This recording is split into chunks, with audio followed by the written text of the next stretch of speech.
Hi everyone, and welcome to the Texas Water Development Board's latest water and weather report. I'm Dr. Mark Wenzel, a hydrologist in the Surface Water Division here at the agency, and today we'll be taking a look at conditions for our state at the end of January 2022. Let's take a look at some of the big water and weather headlines. January was drier and cooler than normal for much of the state.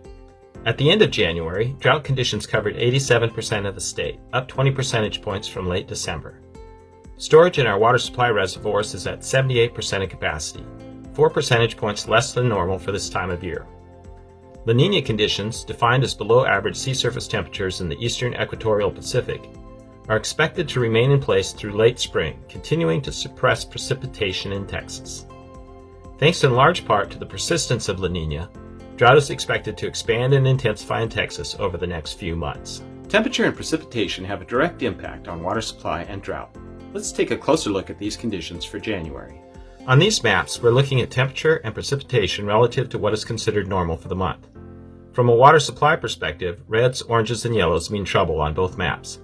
They show areas with above average temperature on the left and below average precipitation on the right. Temperatures were cooler than normal for most of the state in January, a change from the record-breaking warmth in December. But for the fifth month in a row, precipitation was below normal for most of the state. Those conditions led to the continued expansion of drought, particularly in central Texas. The U.S. Drought Monitor map for conditions as of January 25th shows the fifth consecutive month with an increase in the area of the state impacted by drought. At the end of January, the area of the state impacted by drought climbed to 87%, the largest extent of drought in Texas since September 2013. Statewide, our water supply reservoirs are being impacted by the drier than normal conditions. The dark line on this chart shows how storage this year compares to minimum, maximum, and median values for the day of the year from data going back to 1990. Also displayed are lighter lines that show how we did in 2021 and 2020. In mid-October 2021, storage was 80% of capacity, considered normal for that time of year.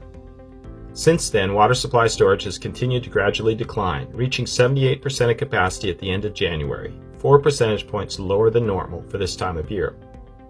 That's the largest shortfall relative to what's considered normal since September 2018. Where are things headed? In the next few months, drought is expected to continue to expand and intensify. According to the latest seasonal drought outlook from the National Weather Service, drought will cover the entire state by the end of April. A big driver in that pessimistic outlook is continued La Niña conditions. But there is a 51% chance those conditions dissipate in the April to June timeframe. If that happens, we could follow the pattern of last year, when enhanced rainfall in May and June brought considerable drought relief to the state. That concludes our report. Until next time, I hope you all stay healthy and safe.